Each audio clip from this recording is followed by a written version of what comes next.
Et salut tout le monde, bienvenue sur ma chaîne Lorenzo High Tech. Aujourd'hui on va parler d'un smartphone pliable qui est le Huawei Mate X2, donc qui va bientôt sortir pour 2020, c'est Huawei qui le fait. Alors la première génération on l'a pas vu parce qu'elle n'était pas encore prête pour la France et en plus il y a eu des petits soucis avec les Américains. Mais pour cette année 2020, normalement on aura la chance d'avoir ce Huawei pliable, surtout qu'ils ont dit que leur OS était bientôt terminé et qu'ils allaient le déployer pour 2020 et surtout ils veulent contrer le Samsung pliable qui est le Galaxy Fold. Et surtout j'en suis sûr à 100%, je pense que cette année 2020 va être une année 2020 de smartphones pliables. Je pense que toutes les marques vont maintenant entrer dans cette nouvelle gamme de smartphones parce que oui, pour les gens qui veulent des grands écrans, ça va être compliqué maintenant d'agrandir encore les téléphones. Donc du coup, je pense que tout le monde va se retourner vers les smartphones pliables. Du coup, commençons à parler des caractéristiques pour ce smartphone pliable. Alors ce qu'il faut savoir, c'est que quand il est déplié, on est sur un smartphone de 8 pouces et lorsqu'il est plié, on est sur un smartphone de 6,6 pouces. Alors je vous cache pas que moi j'ai une préférence pour ce Huawei pliable par rapport au Samsung. Pourquoi? Je vous donne un exemple.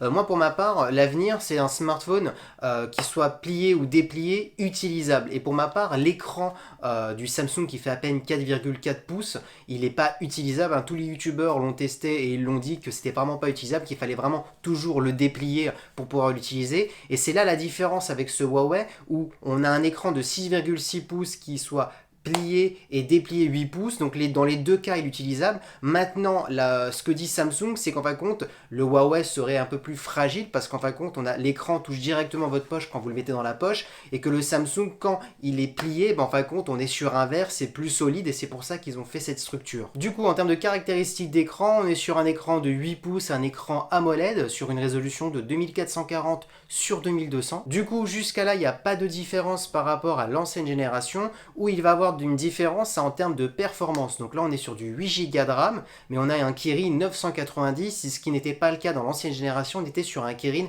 980, donc du coup, plus de puissance. Pour ce qui est du domaine de la photo, on est toujours sur 3 capteurs, un capteur principal de 40 millions de pixels, un téléobjectif de 16 millions de pixels et un ultra grand angle de 8 millions de pixels. On connaît Huawei sont très forts en photo, donc je pense que ce smartphone va être excellent. Pour ce qui est de la batterie, l'ancienne génération, on était sur du 4500 mAh et je pense pas que sur cette nouvelle génération, on aura une batterie plus grosse. Pourquoi? Tout simplement parce que le châssis ne s'est pas agrandi, on reste sur le même design, donc je pense pas qu'ils vont réussir à augmenter l'autonomie. En termes de connectivité, qu'est-ce qu'on aura sur ce smartphone? On aura de la Wi-Fi 6, ça sera ça la grande nouveauté par rapport à l'ancienne génération, on était sur du Wi-Fi 5, on aura du Bluetooth 5.0, donc ça c'est comme l'ancienne génération, et on sera sur une prise type C en termes de connectique pour recharger le smartphone ou pour diffuser des images sur un PC et autres.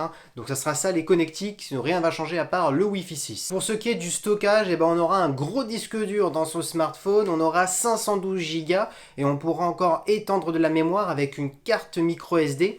Et bien entendu, on se pose la question, mais quand il va sortir ce smartphone? Je pense que Huawei va le sortir au Mobile World Congress parce qu'ils seront présents. Du coup, ce qu'il faut retenir de cette vidéo, il n'y a pas de grosse différence par rapport à l'ancienne génération, sauf le processeur, donc plus de rapidité et normalement de la Wi-Fi 6 en termes de Wi-Fi, donc du coup une meilleure connexion, une Wi-Fi plus intelligente.